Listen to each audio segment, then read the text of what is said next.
We're continuing on with our engine and transmission swap on this Mustang. We got the transmission done, as you know. Tunnel was clearance. That's all taken care of. Now moving on to getting the engine running. So I want to go through a couple of checks that I like to do before I fire anything up. First off, make sure all your fluids are full. And I like to use a 7-pound cap because it keeps the cooling system from overpressurizing too much and blowing off a hose. After the engine is dropped in and I think I'm about ready to fire up, I like to go from top to bottom to make sure that I've mentally gone over everything that needs to be done. I know the carburetor is good. It's mounted. It's done. I got return springs. I got my fuel lines ran and done. I actually have fuel in the filter already. I don't run all my gauges necessarily. I like to just put on a trusty oil pressure gauge and I just screw that right into the block just to make sure that I know I'm good and I can see it from outside the car. It's a 351 firing order. My distributor gear is correct. I'm gonna have power to my coil when I'm ready. Cooling system's full. All the valve train's good. Headers are in. Plugs are in. All the belts are hooked up. Clutch, all that stuff back there is all set up and done. Overall, I'm about ready to run. But I know it's in neutral, so it shouldn't be any trouble. At this point, I'm gonna bump it over and just make sure that I don't have any weird starter noises going on.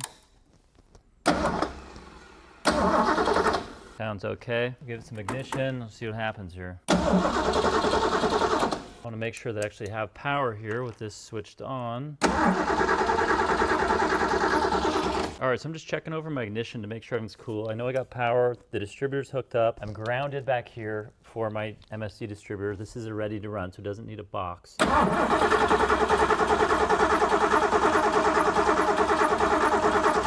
All right, I've been cranking it for probably 10 or 15 seconds now and I got nothing yet. So what I'm gonna do is I'm gonna pull this #1 plug and we're gonna make sure that we're actually in with the distributor correctly and that the engine, when I got it, it was set near TDC, but I wanna make sure that valves are actually open when I'm at that TDC. So I'm just gonna shove my finger in the spark plug hole and wait until I get some compression out of it.